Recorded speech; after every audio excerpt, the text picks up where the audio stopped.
Good evening, everyone, and a very warm welcome to the Department of Education. My name is Debbie Aitken. I'm an Associate Professor of Medical Education here in the Department of Education, and I'm co-chair of what we call EDB, Equity, Diversity and Belonging, the EDB committee in the Department of Education, along with my colleague here,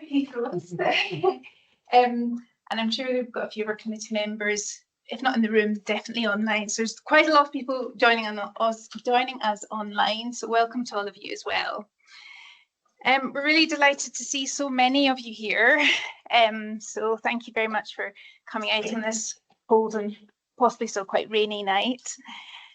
Tonight's event is our annual EDB lecture, which brings together researchers, practitioners, students and partners to reflect on equity, diversity and belonging in education.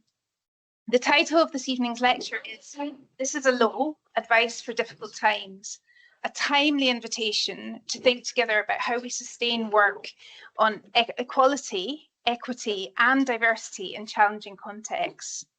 It is a huge privilege to introduce our speaker, Professor Jason Arday.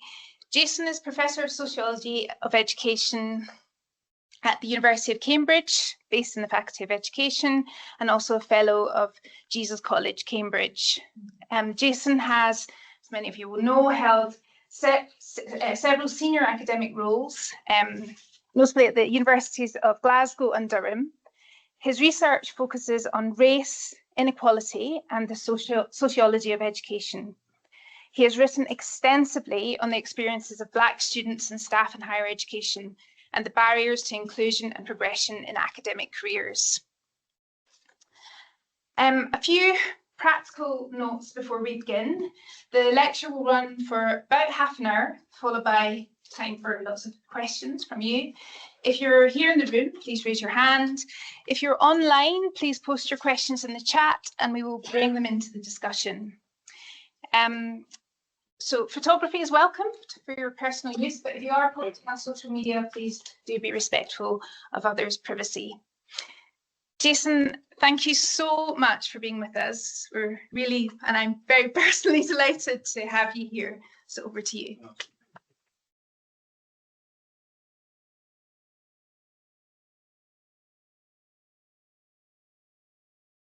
Thank you so much. I'm so grateful. First and foremost, good evening. Good evening. How's your days all been? I must say, you all look fantastic. Very sartorially, well turned out people here. Sorry to let the side down an exuberant gift from the summer. It's good to see all of you. It's good to see all of you.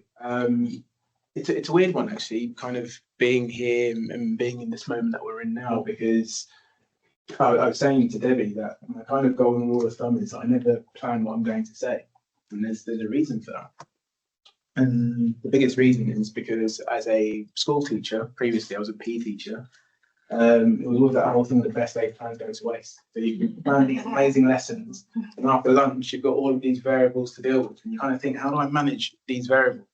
Because they're not in the plan. So, you kind of think of like warm up, main activity, skill development, concluding activity, kids on numbers after lunch. Everything goes to one. So part of it's touch and feel. Part of it's kind of a feeling. And as with anything, if you take sport, for example, a lot of what you do in sport is based around muscle memory. So it's physical literacy of how your body works, right? So physical literacy being how your body works in terms of fundamentals of movement. Right? So a good fundamental of movement, for example, might be, let's just say, the sport that I absolutely love, the Green Bay's snooker. Okay, so a cue action is the same repetitive action over and over again, similar to a golf swing. The muscle memory helps with that. Okay, but in some ways, being in this situation is almost like muscle memory. The physical literacy element is that I've done this a few times, and the muscle memory you rely on is that you're trusting your judgment. But more than anything else, you're trusting people. You're trusting a feeling in the room that actually you can say something that people can resonate with. Now, just to be clear, to provide a disclaimer, I do not center myself as any kind of expert. I never have, never will. But what I do think is that, like all of us, I have something to say. What I have to say is no more important than anyone else. But it always just helps to be able to, share the wine. So I don't drink, but let's just say this is metaphorically. My sip is just to say something that hopefully doesn't last too long. So my golden rule is, as was when I was a PE teacher, is that you talk with people, not at people. The only people that I talk at are my kids. And one of them is an adult, so I can't really talk at them anymore. So the most important thing for me is thinking about where we are and why that's so important. And I say why it's important because to take a quote from Any Given Sunday. So there's a famous Al Pacino speech in Any Given Sunday. If you haven't seen Any Given Sunday, it's a film that came out in '96.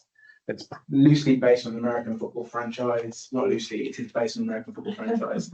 And Al Pacino does this really iconic speech in it, and it's really, really iconic. And he begins this kind of diatribe by saying, like, we are in hell right now. And either we fight our way out of this situation, either we stay in hell or we fight our way back into the light. And it's really funny because we are in a really difficult moment in this present time. And it's not for me to kind of politically orientate that, or think about that from a societal point of view, because I think it's there for all to see. But some of the things that are useful is finding tenets, finding things that bond us, because at the moment, as a society, there's so much collective effort on lots of pulling forces in different directions in terms of things that keep us apart. Okay, so if I think of a tenet that binds us together, a really good tenet, I think, is music. People collectively agree with that? Yeah, music. So, be very specific. There are two things that I waste a lot of money on. One is going to gigs. That's the first one. Not in any particular order. And the other, which is why I can appreciate the sartorial elegance in the room, is clothes. Not these clothes, but tailoring, to be specific, which is why I named my daughter Taylor, because of my obsession with tailoring. So this gentleman here wearing a cravat, spotted him as soon as he came in. So I guess part of it is that whole thing that we can always find resonance in something. Now, the music part of it is what helps me to make sense of the world. To give you some context, okay? Now, this is a low. I'd love to take credit for that title, but it's actually a song from Blur, yeah? And in that particular song, it's a song, Blur have a couple of songs that relate to depressive episodes in society. That particular song and Tender, if I just use those two examples, there are several out of time as well. Those two songs really speak to a collective moment of depression. Okay, and if you just kind of think about music, generally speaking, there are always so many songs that capture a moment. Okay, if we just think about 1997, there were two songs in particular that captured the moment at the time. So REM's Everybody Hurts and Robbie Williams' Angels.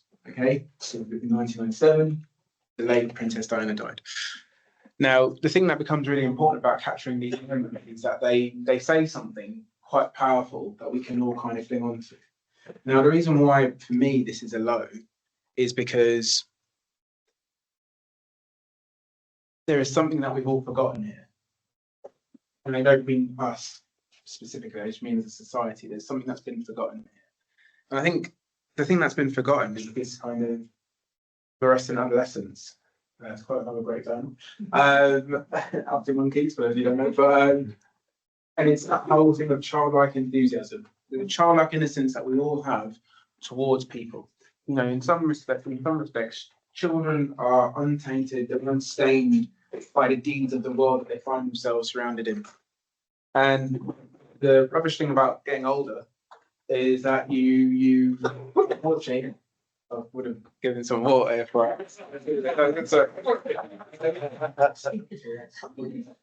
The kind of rubbish thing about getting older, besides going great, is you lose some of that because in some respects there's a bit of residual scarring. First time you encounter something difficult as you get older, it has consequence. It scars, it calluses, it keloids, all of those things. With children, it's very different. And you always look at the adult in admiration who's managed to hold that childlike essence in terms of children believe in good. They believe everybody's good until they have a reason to challenge that. They believe everything and people are good. As adults, as you get older, you, for some reason, for many reasons, valid, you begin to challenge that notion that human beings are good. And then you kind of cross over into this really difficult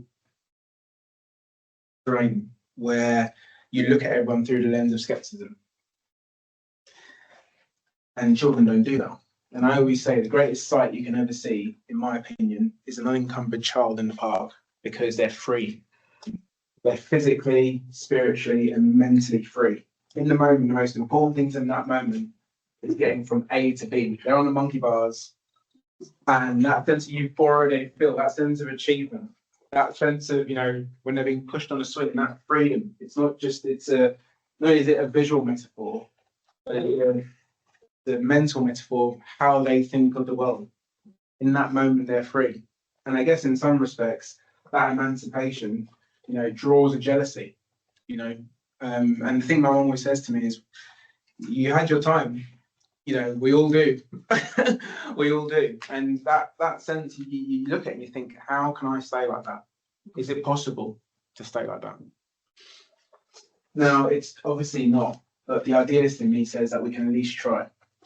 And the reason I say that is because we think of EDI and we think about this whole idea of things being just. We all have some sort of commitment towards things being just. And in some respects, there is a justice or a justness that children have. They see right and wrong. I remember telling off my youngest a few years ago. And I said to him, would you have told me the truth if I hadn't caught you in the act? And he said, I wouldn't, Daddy, because lying is wrong. And I looked at him and I thought, you little shit, you're telling the truth. And I thought he was telling, and I could see he was telling the truth. And I could see it wasn't because he got caught, he would have told the truth. And it's really interesting because what happens for that to change an adult, where you then become more economical with the truth. Now, if I think about the relationships we have with one another, just in society and at work, what are the economies of truth, ethics, and morals that we all compromise at the expense of someone else to get ahead, or to discredit someone, or to feel better about yourself? And the reason why I come back to this idea, because this is a low, is because I think to myself, probably on a daily basis, is this what we've become? Is this what we've become? Because my idea of humankind is that we all have choices. We all have choices. We can choose how we want to be. The most emancipatory thing about being a human being is you can be who you want. But the most debilitating thing about being a human being is that you can be who you want. They're kind of two sides of the same coin, for one of the best. And you have this situation where people make choices. Now, albeit for me to judge why people make those choices. It's not for me to place judgment. That's not really my job. It's also not for me to tell people how they should live or partake in this mortal coil. But what is really important is this idea that has always stuck with me from a very young age. Not because I had the idea, but because it was implanted into me from a very, very young age, me and my brothers. How important is it to you to be a good ancestor? That's the first thing. So in terms of having a footprint on this planet, how important is it to have a good footprint? And the second thing is, how important is it to you to win? How important is it to you? How important is it for you to be right? So winning for me is not everything, and being right is not everything, because I recognize there's difference in opinion. There are some people who are very concerned with, I am right. We all know that dogged person who will argue until they're blue in the face. Not for the purpose of being right, but for the purpose of being belligerent to win an argument. But it comes down to how important is it? Because that important nature of things being right or having to be right is really kind of tearing us apart. in quite a significant way. You know, there's right, there's wrong, there's the left, there's the right, there's all of these things. Now, I'm going to sit here and pretend that I'm not a raving lefty, but I am on that side of the agenda. But what I would say is, I'll never forget this student saying this to me. The student, I know someone will probably get me on ethics or whatever, but this student called Matthias. There was this German student called Matthias when I worked at Durham. And he said to me, in a lecture, in a seminar, he said to me, "Can I tell you something, Jason?" So I said, "Yeah, of course you can." And he said, "You ever think that you've got these two extremes, and if you put them into a horseshoe, their extremes make them more similar than they may have apart." And, you know, it reminded me two things, which is not something I needed reminding of, but it was good to be reminded of it, which is that you don't know everything and you can always learn from everything. Like that one comment that student made, who I've never really seen since, they will never know the impact that had on me at the time as a 34-year-old. That comment completely changed my life. It didn't make me a centrist by any means of the imagination, but what it did make me think is, okay, how do I learn to understand the other side? Now, this is a concept my mum had taught me most of my life. It's not something I've really engaged with because my mum also has a very radical disposition. So those two things were in contradiction, opposition of one another. But when the student said this to me, there was something that resonated about it where I thought, okay, why do people think the way they think? Even if I disagree with it, and even if I don't think it's justifiable, that element of understanding becomes hugely important. And why does it become important? It becomes important because we all engage in this disabled empathy. You see something, you think it's bad, but ultimately in 2 or 3 minutes, the question is, what's for dinner? It penetrates you, but it's kind of like, it's bad. I feel sorry for that person, but yeah, I mean, what's for dinner? You know, because it's not happening to you, right? But it's that whole thing of that, you know, when something is happening to someone else, do you feel it the same way that other person does? Of course not. But it's about being able to put yourself in someone else's situation. And part of what we've lost is the ability to do that. You know, so much so that there are arguments that suggest that people bring things upon themselves. They bring it upon themselves. So if I take something like racism, for example, people bring that upon themselves. I had something really interesting yesterday. And for all my sins, there's a couple of things that I love. Okay, so I already told you, you know, no particular order. Well, let's start. Okay, tailoring first. Okay, music, home and away. And yesterday they had Loose Women on, and there was an all-black panel. So for those of you who watch Loose Women, you'll notice that it's a panel show with women. Okay, and on this particular edition, they had all black women.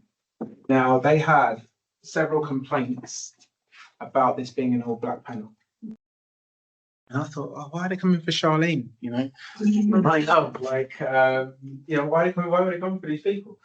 And it's really interesting because I give myself 20 minutes of YouTube time a day, right? And it's somewhere between, another love of mine, watching something to do with wrestling, which at 4 years old I still believe is real, so don't ruin it for me. And following far right news. Okay.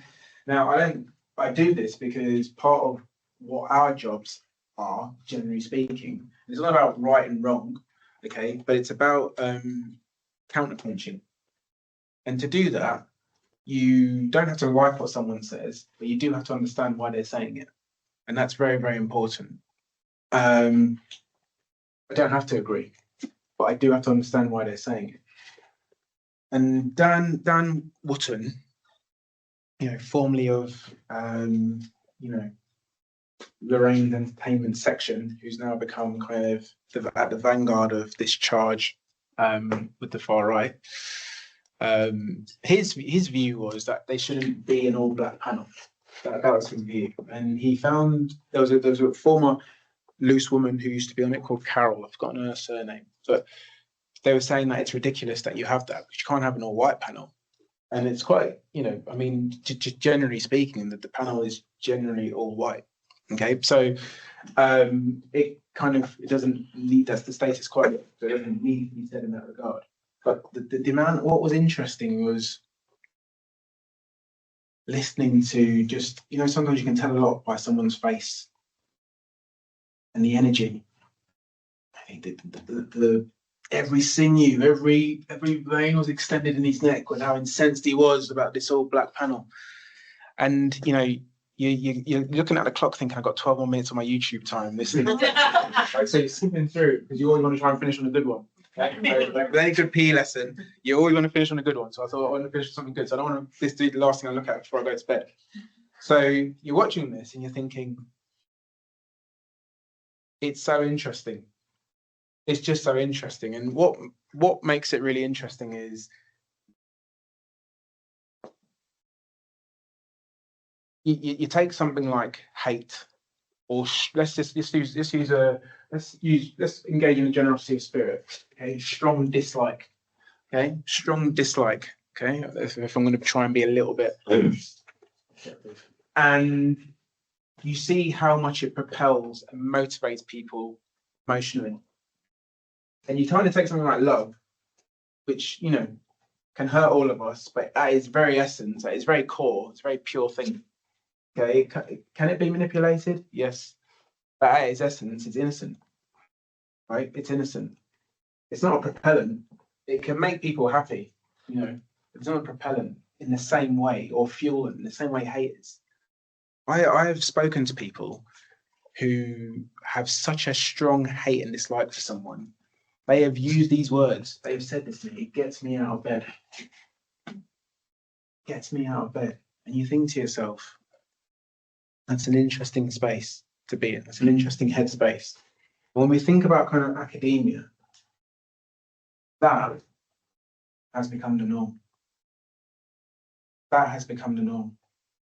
I find it almost deplorable that you can have people that are part of the same charge, part of the same vanguard. We're all trying to contribute something that mobilizes society to move in a better direction. And actually what we end up doing is this self-cannibalization where we're jostling and jousting for, being front and center or wanting to be the person. And a big part of it is the vanity of academia and how much that actually compromises our charge towards making things more equal, more diverse, and more inclusive.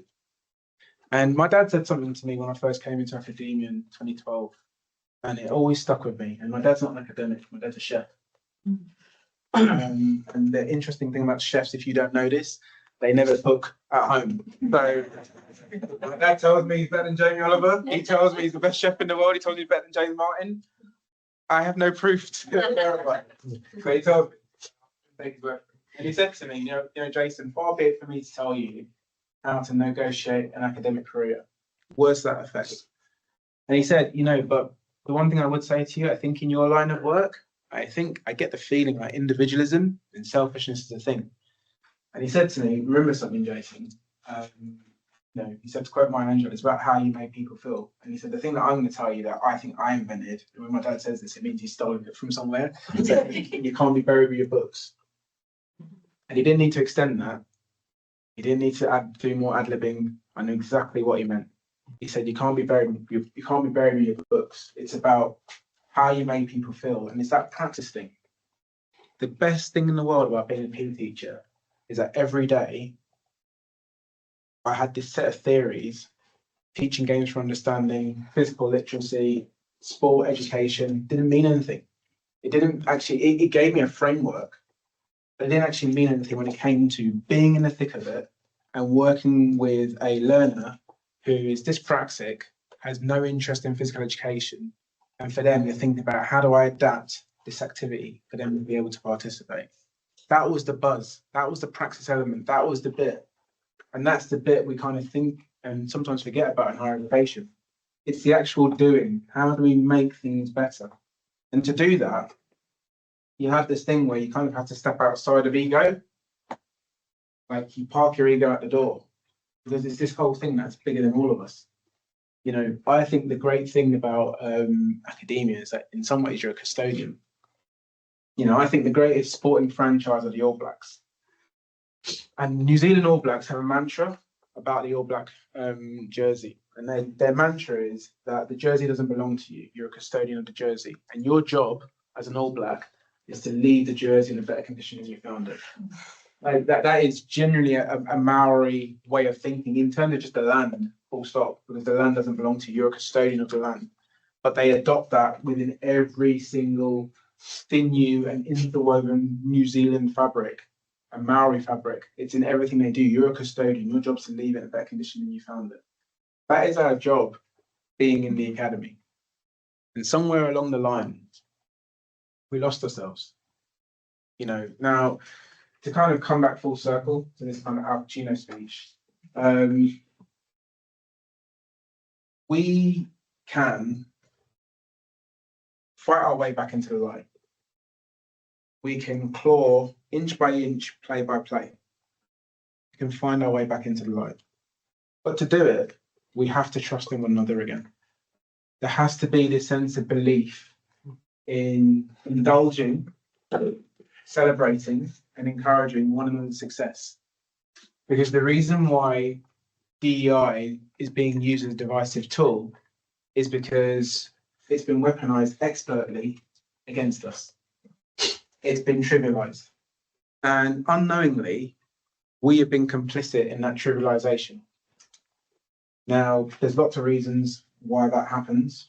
I think a big part can be self-interest, which I think at times, to less than varying degree, we can all engage in and indulge in. I think a bigger part of it is institutions and what they make people do, and how success is validated and celebrated. And I think the more significant part of it is the fantasy aspect. The idea of validation. I want someone to tell me I'm good. I want someone to say that this paper I wrote is amazing. I want someone to cite it 100,000 times so I can I can have the most I index.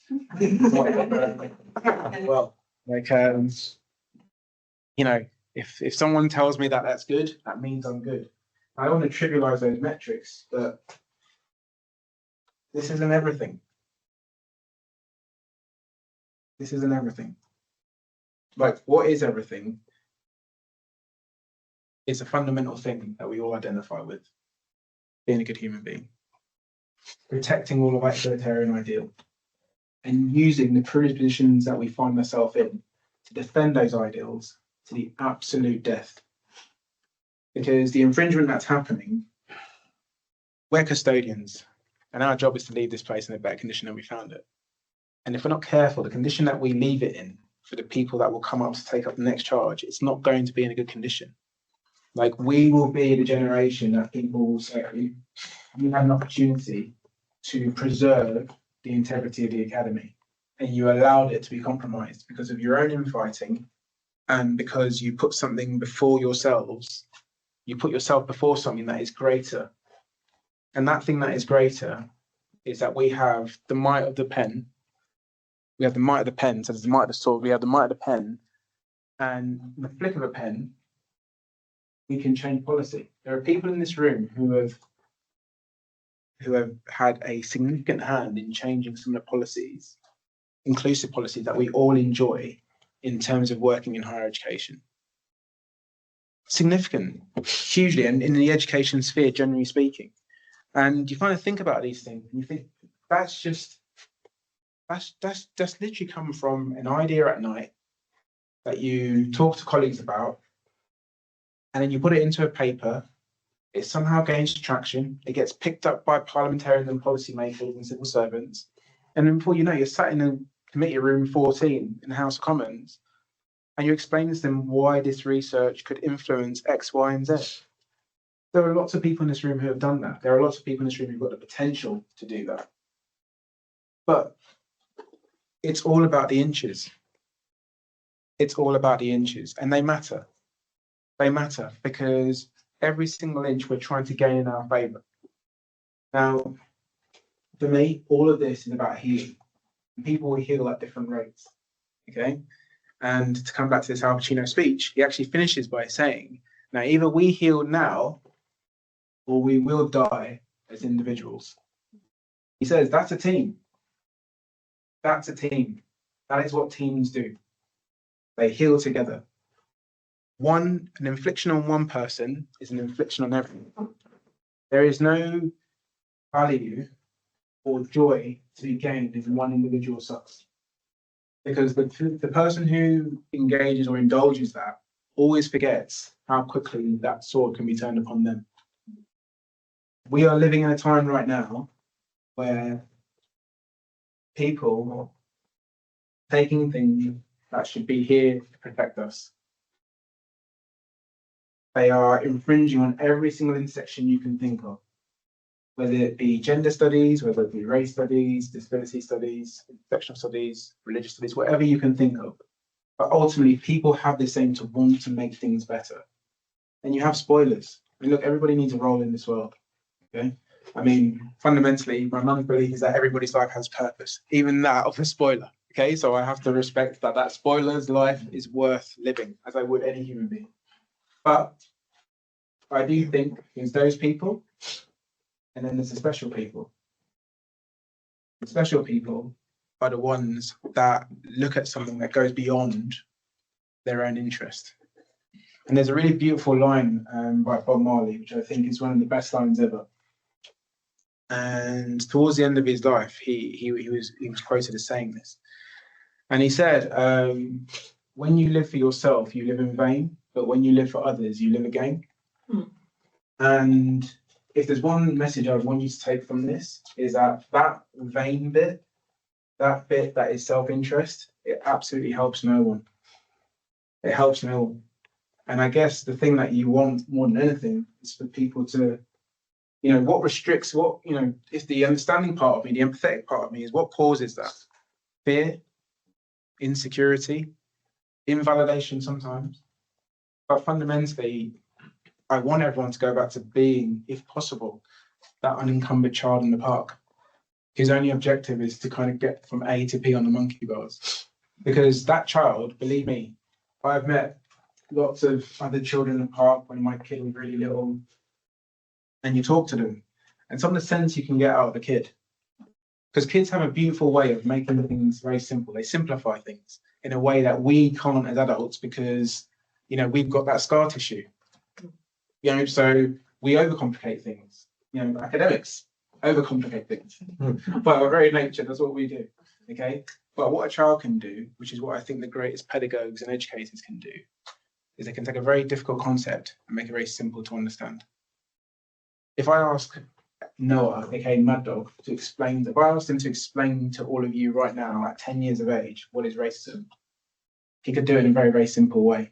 And by the way, it's not through any of my influence, because part of it is you want to protect that innocence. So you want them to live through it and understand before you have the conversation at 11 about what you need to do when you come across police, soft shoulders, all of those things, right? But if I asked Noah to explain what racism is, his favourite thing is football. But if I said to him, explain what racism is, or explain what you think love means, I think Noah could do it in a minute. The problem is, if you ask me to do it as a 40-year-old, I'd be like, where do you start? Because what's laid on top of that? All the lived experience, all the scar tissue, all the things you've experienced. So you can't say it as simply. Okay, and I think part of it is, can we engage that emancipated child who has this wide range of emotion in terms of their thinking within us, for whatever cause we might be working towards. Hopefully it'd be a good one. Look, I don't have the answer to everything, and if someone asked me honestly, is this a low? I would say it is. It's not a good time. But the thing I would always say is hope springs eternal. Hope springs eternal. And the one thing that I always hold on to, never accepted this, and I still don't accept it. And I was watching something over the weekend, and I'll finish on this. I was watching the Netflix, The Testament of Moses. It's a 3-part Testament of Moses. Now, I got told this story about Moses when I was like 9 years old. And when I was able to speak, this always stuck with me just before I turned 12. It's always stuck with me. And I remember saying, it's not right. It's not right Moses didn't get to the promised land. Not right. She's like, well, Jason, like that's not how it works. Everything's a test of faith. Everything's a test of, I was like, nah, I don't accept that. And as I got older, I was even more adamant that I don't accept that because, there was so much pressure put on Moses and all these things. And what's really interesting is how things can compromise your faith. Now, faith can be a God, faith could be this bottle of hand sanitizer, but whatever faith you have to believe in something. And the thing that I try and believe in, that I guess is a universal concept, is that hopefully things will get better. And you have to believe that. It's got to be the reason why you get out of bed. Because if hate's this powerful elixir that motivates people strongly, the thing that counters that is this idea of faith and hope. And for us and other lessons that maybe I've not lost is that human beings are capable of great and wonderful things. And when they coalesce and they put all of that charge together, the things they can do, the insurmountable things they can surmount is quite remarkable. And despite all the things I've experienced and seen, and that we've all experienced and all seen, I think there's a reason why people choose to be in a room at 6:10 when they don't have to be on a Wednesday evening. And I think that's because you all hold on to that sense of hope, and probably from one day to the next, you can probably all even more so identify with that child, that unencumbered child in all of you. So it's not lost on me that it's 6:12 and everyone's taking the time to be here and online.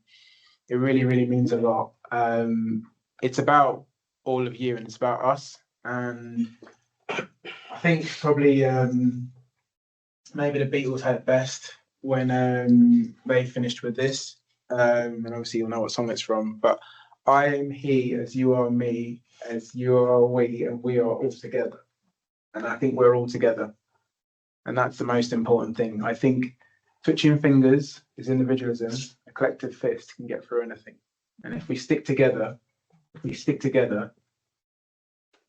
we'll make it. And I'm pretty sure there's a Blur song until the end. Until the end, yeah. So I'm pretty sure to the end. I'm pretty sure we'll make it to the end if we just stick together.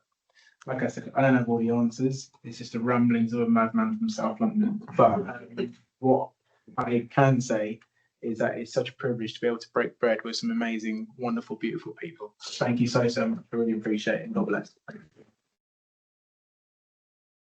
Thank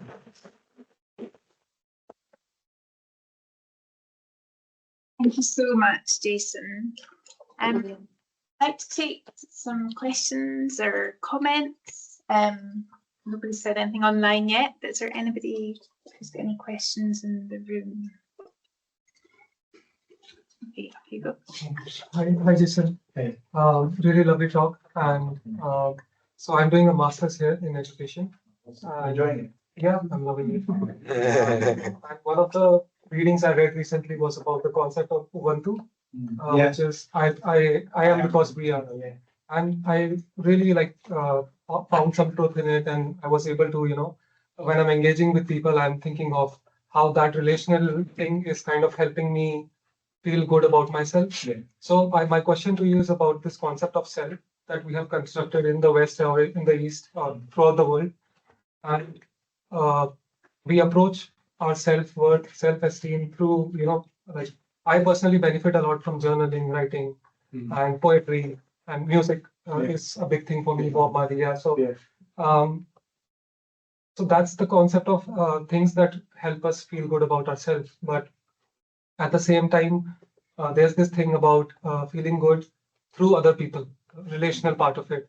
And we're wondering your thoughts on where on the spectrum do you derive your self-worth, self-esteem, or reassurance through an individualistic activity like writing, reading, or something on relational part of it? That's a great question.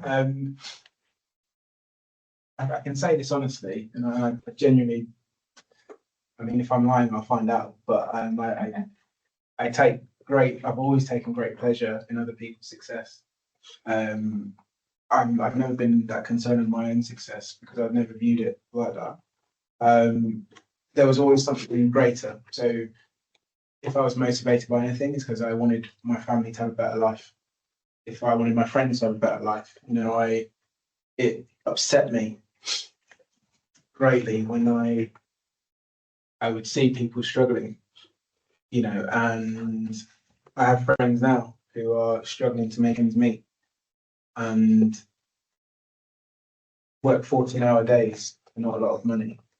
I had a father who did that, and those things leave an indelible imprint on them, and so it makes you more determined to work as hard as you can so that you can help as many people as possible.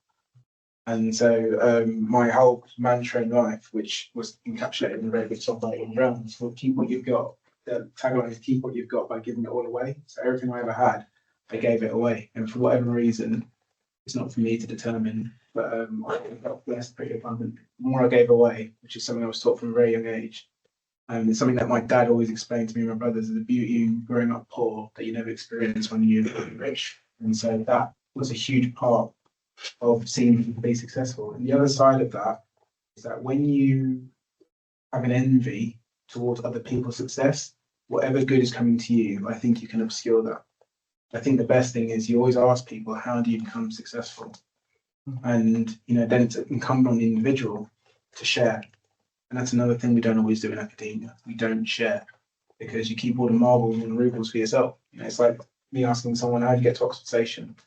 And there's 5 points of directions, but in academia you give people 3. And you say, oh, when you get around, I can't quite remember, but when you get around, just start something from direction, just start direction. Like, you know exactly how to get there, because the competitive element is self-cannibalization, and it's that I don't want someone to be better than me. And it comes that whole thing of where do you take your validation from?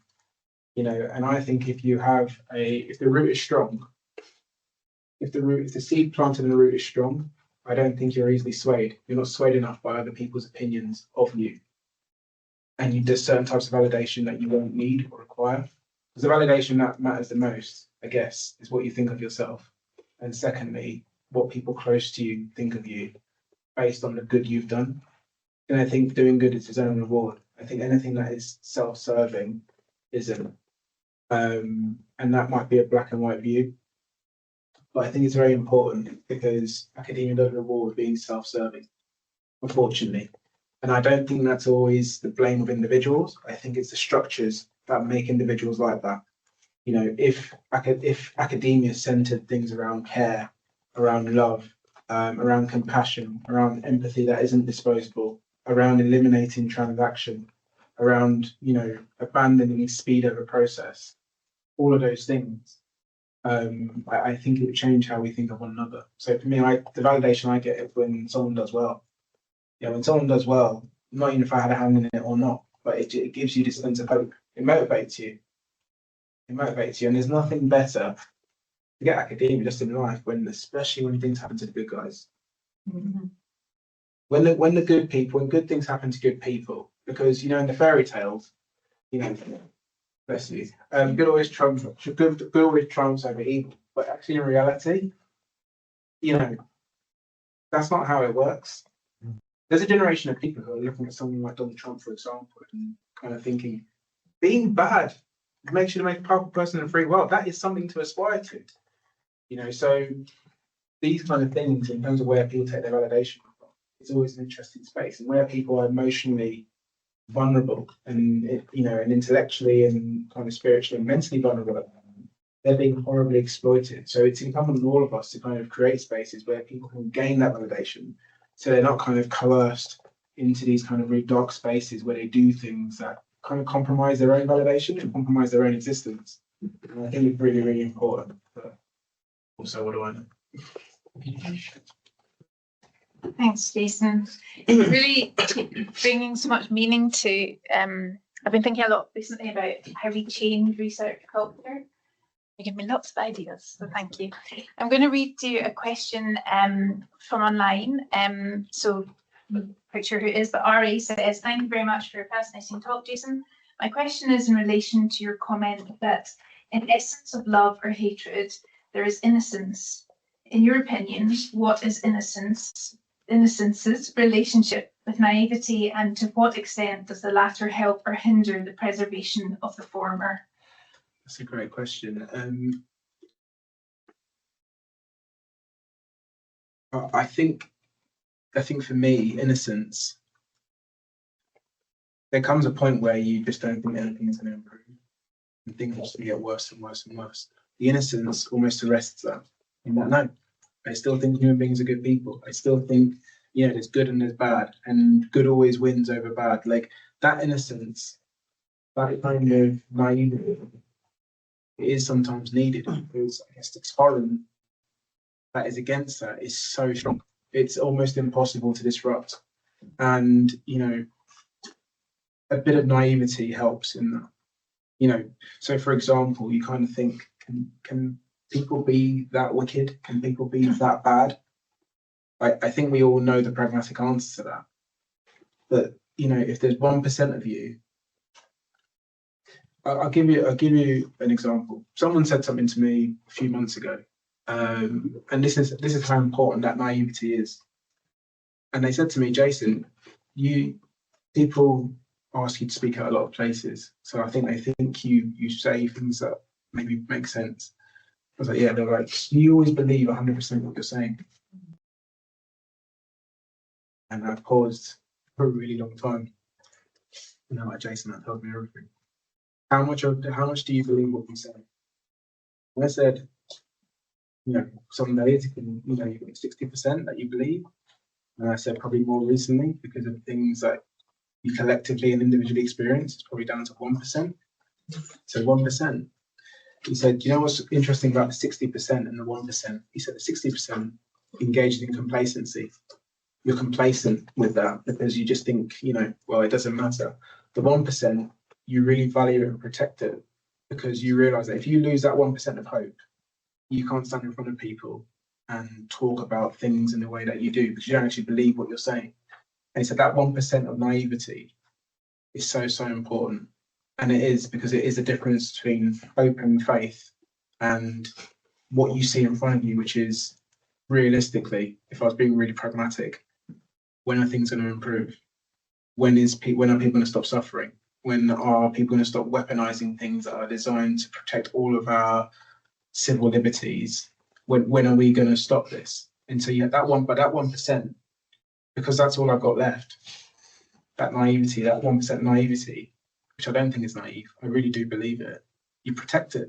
You protect it with everything you've got, because if you lose that, there's no way you can stand in front of good people and break bread with them, because you don't believe what you're saying.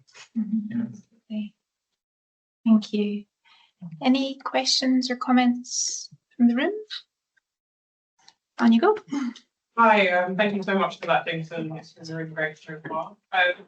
My name is Larissa. I'm a first year DPhil student here. And I think there's a few of us in the room who are at the very beginning of this kind of journey as a researcher. And I'm really interested in what you're saying about how we model kind of collectivism rather than individualism and this fist. What does it look like to model that at the beginnings of this journey, and what are the practical things we can be doing as a cohort to put us in good stead for a journey of research? Chris, that's a great question. First and foremost, 2 questions. How are you finding everything? There's a new level of overwhelm, but in a great way. That's great. And the second thing is, Larissa, I could be completely wrong, so tell me if I got this wrong. Were you at Warwick? I was. My undergraduate at Warwick. Okay. Okay. So just 2 things, because I don't know how much people would know this. Larissa, it was the same Larissa that I watched throughout 2020 during lockdown, was at the vanguard of changing how people think about Black Lives Matter. And if I've got this right, she was student union president, and I think might have been even US president as well. Yeah. And obviously, like I said, I didn't say this, but you can wake up and you can plan a day and you can kind of think, oh, what might you be doing today? There is no way you think you're going to meet someone that you have massively idolized and looked up to, and that your daughter, who at the time was 14 or 13, turned around and said, I want to be like that person when I'm older. So it's a pretty surreal thing to be in a room.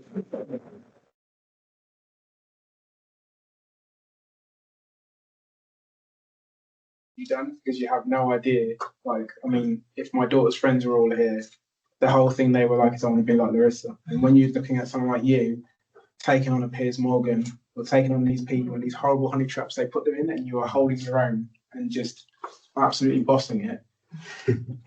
People like me are looking to people like you and thinking, I want to be like you when I grow up. The courage it takes, especially as a black woman, to do that in those spaces. Like, I don't say this lightly, and I don't say things I don't mean, but we're really in the presence of someone truly great, truly, truly great. And when people look back on that time, you were really at the vanguard of it. And, sometimes you think, oh, have I got it right? Have I got it right? And I cannot tell you how blessed I am to be breathing the same air as you. So I really mean it. So thank you. And in terms of the question, which I've forgotten what it was. Can you write with a question, then? Sorry, Because your fifth analogy, the collectivism, how do we model that as DPhil students beginning this research journey? What are the things practically that we can be doing to move out of this individualist headspace within academia? Thank you, Lewis. So I think the most important thing is kind of, when people say find your people or finding your communities, I think that becomes hugely important. But I think the thing that's kind of also secondary to that is deciding what kind of person you want to be. I think that's on the conversation that people have enough in academia at the very beginning of their careers. I think because the thing that is modelled and that people see, which is not anyone's fault per se, but it's like, I want to be known for this. I want to be known for this. And when I speak to a lot of early career researchers, they say, I want to be known for this. I want to be on panels on TV, and I kind of tell them there's not really a roadmap to how that happens. Also, remind me of something my dad always says: if you're good, you don't need to tell people how good you are. It's other people's judgment to make. So, part of academia, or part of being in the academia is, I tell you how good I am. That's the irony, I tell you how good I am, and it's like that should be other people's judgment to make. That's not for you to. Anytime you should be telling anyone how good you are is in an interview, and there's a way of doing it which doesn't come across as being a pro. So, I think the most important thing in the community, and I think the sense of self, I think I have seen so many people in academia lose that sense of self. Either it's been taken away from them, or they've allowed themselves to kind of be corrupted. And I think it's very, very important that sense of self, that thing that, my 13-year-old daughter at the time, who's now 18, was like, I want to be like Larissa. That's what I want to be. Like, that sense, it was something that reverberated and filled a TV. It was on TV, and it filled an entire room of people during lockdown. So that sense of self becomes really important. And having a mission. What is it that you want to do? What is the footprint you want to leave? You have this All Blacks jersey. What condition do you want to leave it in for the person who comes behind you to take it? And that becomes really important. And there's that whole thing: if you surround yourself with good people, that's really important, because those people will be of the same similar interest, and they will have the same similar type of charge. So that energy is really important. And I think another thing that's hugely important is protect yourself at all times. In terms of using boxing, like, never have your hands down. Protect yourself at all times. Surround yourself with good people. Don't allow or become overexposed. It's really, really important, because in many respects, I'm a cautionary tale of when I say what not to do. I couldn't have given it any more than I've given it. That's me being really honest. To help as many people as I wanted to, I couldn't have tried any harder. But the cautionary tale is that, as Mr. Miyagi says in The Karate Kid, balance makes good karate. And if you don't have balance, what you end up being is a punch-drunk fighter at 40. Whereas you've got a one-hitter quitter, and in boxing, you don't get paid for overtime. So you want to use that one-hitter quitter and get people out 1 or 2 rounds. You don't want to be this 12-round fighter. I mean, it makes for a great story, but ultimately the consequences, people ask me, how are you doing? I say, I'm all right. And then they say, Joe, how are you doing? And I say, I'm tired. Tired. And not that tired, just tired. Because it's a lot of pressure. It's a lot of pressure. You can't, you have to be, you're not perfect, but you have to be perfect. And that's not realistic by any human stretch of imagination. And because of that, there is no margin of error. So finding that balance becomes hugely important, and protecting that those mental and psychological faculties really, really invest in that and surround yourself with good people. You're welcome, and thank you. Honestly, like I really wish Taylor was here today. Thank you so much. Thank you. I just wanted to point out there's like lots of fantastics and wonderful and amazing talk in the chat. But the last comment that's just come in, it says, "Thank you, Jason. I love seeing you speak as you demonstrate that academia is about people, kindness and connection." I love that. And I think it's very, very true. I'm going to take one more question from the chat, and then I'm going to from online, and then I'm going to come back to the room. So Gabe has asked, or has said, "Thanks for the amazing talk. I have a question I was hoping you can help me answer. What should one do when fighting racism becomes more dangerous and inflicts more damage than racism itself? What would you say to those who want to live in the light, but they know that the shadows are safer?"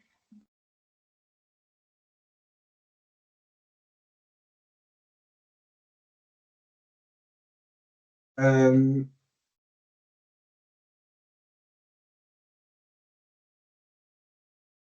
know, it's like really easy to shoot from the hip when you're not in the arena.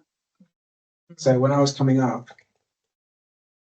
I'd see academics who did work in similar areas. You think you can do more. You can do more. And then you get in that situation and you do more, and you realize the consequence of it. And you realize how easy it is to just say, well, everyone can do more. It's not as simple as that. There's a privilege in being able to do more. And there is also a safeguarding. You know, right, my favorite film is Rocky. Rocky's except for Rocky 5. And in Rocky 3, there's this scene on the beach. It's a famous scene on the beach where Rocky says, I don't want to do this anymore. And Adrian says, what do we have that can't be replaced? We have cars, we've got money. What can we do that can't? He says, I'm afraid. I'm afraid of effectively getting hurt. I didn't have anything to lose before. But now there's you, there's a kid. I don't want to lose what I have. And I think there's something that happens where when you step out of the light, when you step out of the darkness into light and you're trying to take on racism, there is a point where you don't have anything to lose. There's a point where you're doing it where you don't have anything to lose. So you give it everything you've got. And then you end up having something to lose. Every word you say becomes consequential. Every single thing you might do might be weaponized against you. And what it ultimately does is you now have something to lose. And by virtue of the fact that racism is so fluid, so perversely brilliant, what it does is it just kind of bit by bit makes you kind of go into this corner and just become like really, really, really, really, really small. And without even having to do much, it meets its purpose because you're silenced. You can't say anything. And you recognize that, you know, it's that whole thing of, oh, Lord, your silence won't protect you. But ultimately, the venomness, the kind of the racial animus that exists now is that the silence, ultimately, people are kind of thinking, well, that might protect me because if I say something, I leave myself open. And I could sit here and lie and say, you've got to fight all the time. You can never back down. But the truth is that it's consequential. And there are lots of stories of people taking their own lives or being severely psychologically compromised as a result of taking these things on. So it'd be irresponsible for me to sit here or to stand here and say, no, you've got to fight no matter what. I think you do what you can and then you pass the charge on to someone else. But it's kind of that classic thing of, you know, my golden rule with my daughter is that if you can have a nice time, you can do what you like, but safety in numbers. And that thing of kind of individualism in academia, that's where it's not effective. It's not effective. That's where, you know, individualism is never effective in my opinion. But it's certainly not effective when you're trying to address an ism, you know, racism, sexism, you know, like homophobia, all of these things. You need a collective because it's very difficult for people to pick off a collective. It's a lot easier for people to pick out an individual, pick off an individual. And until you have that kind of protection around you, that community around you, my advice for the times that we're living in now is that you cannot take that solitary charge on your own. It is consequential. And Believe me, I know. I have seen it, I have experienced it, and I couldn't even say with a straight face that I might come out of it alive.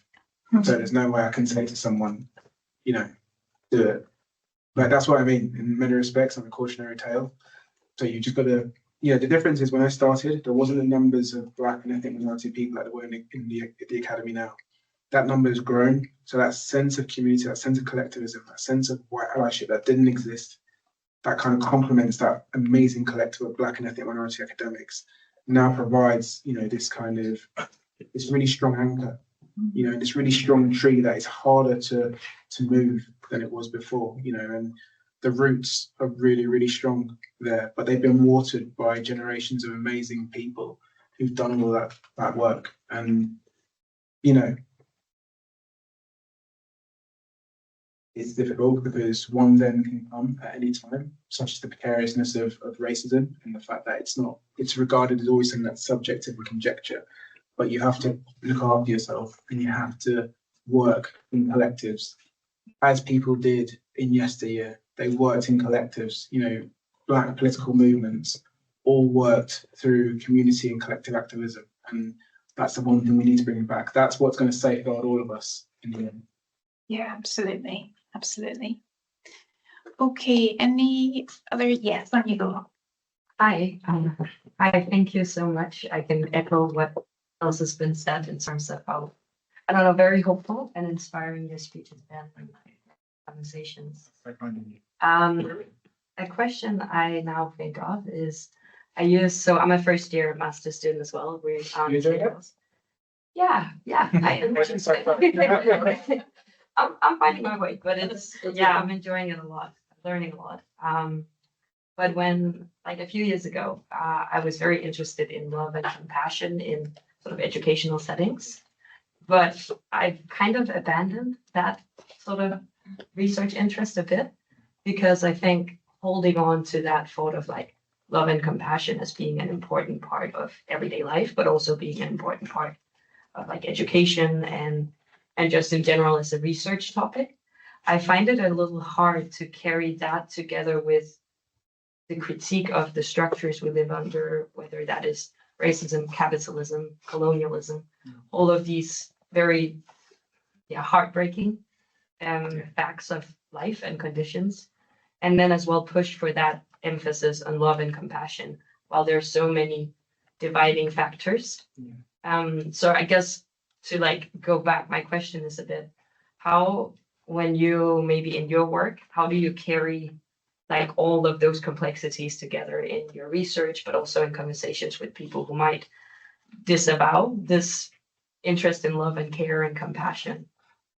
That's a great question. I mean, I don't make it my job to tell people that they're wrong or to challenge their belief, because, part of the reason why we're in the mess we're in, I think, is because people like telling people that they're wrong. And I don't know if anyone likes being told they're wrong, but I've met anyway. So part of it is that acceptance that people think about things differently, body things differently. From a personal perspective, and to quote Lenny Kravitz, I think you've got to let love rule. I really believe that, and I think that as has been said by many people, love is gentle, love is kind, all of those things. And I think there's a way to infuse it into those spaces. What that looks like from a praxis point of view, in terms of theory and practice, I think these things are acts, and how do you infuse it in kind of the ethics of care in work? There's ways to do that in writing, but even still, the critique will come under is this, academically robust, or is this academically vigorous enough? All of these kind of things. There's an artistry to doing these things because people have done it before. It's not a novel concept. Academia is a microcosm of society. It's a micro institution, a significant one, but a micro one nonetheless. And we can make it whatever we want it to be. The great thing about being a researcher is that I can write about anything I want. You can write about anything you want. You can literally write about anything you want. Like, I'm gonna write something on tailoring. I'm gonna do that. There's nothing anyone can do that. If I want to write a paper on love, if I want to write a book on love, you can tell me I can't do it. No one's gonna tell me I can't do it. You know, all I have to navigate is writing a proposal, finding two blind peer reviewers who think it's a good idea. They're coming back to me saying it's a crap idea, and then me writing and saying, well, it's a good idea, and they'll say, Jason, we can start writing. So you can infuse these things into anything you want to. There isn't this kind of binary, you know, this is why it can't happen. Like, these are all words, these are all things people say. But once upon a time, someone had the idea that, you know, racism is a bad idea in higher education. And I'm pretty sure someone thought that was a pretty rubbish idea. But look where we are now. I'm pretty sure people thought, you know, discussing class in higher education was a bad idea. You know, higher education is the province of the middle class. Someone thought that was a bad idea. Now look, once upon a time, someone thought buildings were absolutely fine as they were. They're absolutely fine to be ableist. You know, now we don't have that. So you can always challenge something. You can always challenge something. And that ideal, you know, if there's one ideal that challenges everything in some way, shape or form, it's certainly love. And I think where there's an opportunity, you can't infuse it in every single thing you do. But there's always an opportunity in some of the work you do to kind of infuse that. And where that happens, take the opportunity. You know, like I could talk about anything. I could stand here and I could talk about my research. That's something I never ever do. Literally never do, right? Because the idea is that my research is of no interest to anyone. And my research, no, I mean it. It doesn't, my papers don't change people's lives, but my actions do. My actions do. But I can write loads of papers, but it's my actions. And it's something as simple as someone emailing me and asking me for help. Like, that means a lot more to them that I took the time to help them than me writing a paper. Because they know how difficult it is to navigate this space. And as someone that wasn't given any help in academia, you have to hold on to these things. If I one day get in a position, I will use these tenets of care, the ethics of love, you know, the ethics of kind of access to information, particularly from people from minoritized groups and less disadvantaged groups. I'm going to use those ideals that I was taught that have always been part of the activist movement. And that's the great thing about being taken to protests and picket lines when you're 6 and 7 years old. You know, you might not be able to verbalize, but your eyes don't lie to you. You know, you can see what's going on around you. You can see things like people bringing food and bringing kind of cups of tea and making sure that everybody's okay. You can see all that, and then you have all of that information, that muscle memory, right? And then you get into a space and you think, right, how can I exercise that? How can I use that muscle memory in my own way? Now you'll get people who'll be like, that's not academic, Jason. You can't, what you're doing is not academic. I say, it doesn't matter what you think. It doesn't matter what you think, because at the end of the day, it's about how we mobilize one another and we get one another to, and we maximize the best we can out of each other. Because when one person does well, we all profit from it. We all profit from it. And I think if we can sit in that space, I think that is the best way we're going to get out of this really difficult situation we find ourselves in, you know. And the great thing about being in the situation you're in, capital is a huge thing, and it's how I see myself is very different maybe to how other people see me, because apart from love and tailoring, which is a massive contradiction there, like I'm a very simple person. You know, my idea of like, I know exactly what I'm going to do when I get home. I'm going to pretend to answer emails, then I'm going to watch 4 episodes of Home and Away, and then I'm going to have YouTube time, 20 minutes. Okay, and you kind of think of these, and that's the thing, but how people see me is very different. So they see me as someone, and by the way, it's true, very, very privileged, that has a lot of agency because of where I am. Now, you've just started your master's. At the end of your wonderful name, you're going to have this little thing, which is going to be MA, open bracket, Oxford, close bracket. And whether that's right or wrong, that becomes agency. And it becomes agency that you can use to make things better for people, to advance that message of love. And rightly or wrongly, there's a high likelihood people will listen to you and they'll listen to that message of love because you've got Oxon at the end of your name. I don't make the rules, I don't even necessarily agree with them, but that is unfortunately the space that we live in. So it's about how you use it. And it's that whole thing like Spider-Man saying, great power, or good power, great power. So there's all of these things that you can kind of embody. And it's about how you embody it. Yeah, and the one thing you always hopefully want is for people never to make a disconnection between what you say and what you do. If there's one thing that would kill me, is if someone said, what Jason says and what he does, two different things. I wouldn't say I care that much what people think, but that would kill me, because that means I've been unfaithful to my charge and what it was that I wanted to try and achieve. So it's really, really important. I mean, you're doing it. You're doing it. You're here and you're doing it, and you have the courage to go for your dream. You can do whatever you want. It's just kind of deciding what it is you want to do and how you want to, make that footprint. I think it's hugely important. It's really, really important, and we need you. We need you, sister. We need you. We really need you. Thank you, Jason.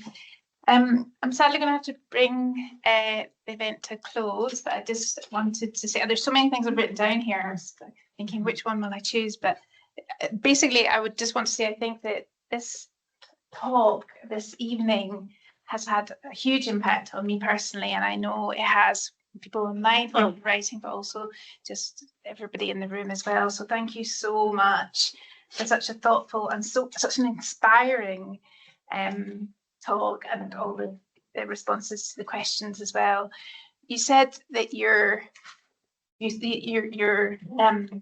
hope that your actions are changing people's lives, and I would like to say that I believe your research is really changing people's lives, but 100% your actions as well. So thank you so much. So just thank you to everybody here who's joined us, and thank you to everybody online as well. Just to say to you that there's going to be a wine reception in the cafe, and you're all warmly invited to join us. So on behalf of the Department of Education, I just want to thank you so much for being here this evening.